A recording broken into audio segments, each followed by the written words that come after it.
后来乡亲也嘛要真注意，这波的东北风原来真强，气象局嘛来发布到强风特报，是高达11级哦。先来看这个台中南屯新富二街一栋当咧兴建的大楼，这个铁架啊规个吹倒伫个大楼顶，啊，就记者当咧采访，工人当咧清理的时阵，这个吹加落来这个铁皮，突然间佫互风吹飞起来，差一点啊，就讲到工人甲记者加在。大家闪有利。另外，台中有袂少的所在，这路树拢去互风吹甲倒去，其中一丛佫去撼着车，这驾驶嘛去互钢破的玻璃刮着伤。记者翕到外地倒去，铁片仔嘛往边仔飞过来。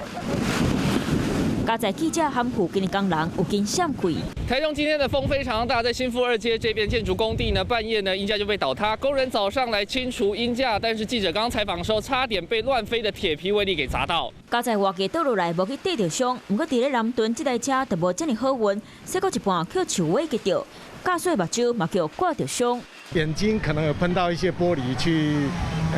眼科医院做一下检查。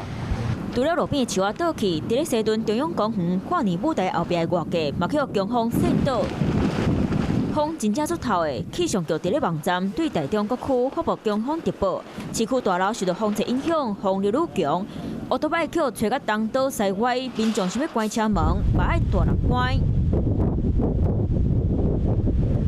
除了台中，台南路边一丛大树仔去互风吹动，倒伫咧路中。两个骑机车的人行啊，紧闪开，嘛加在无去甲因逮着。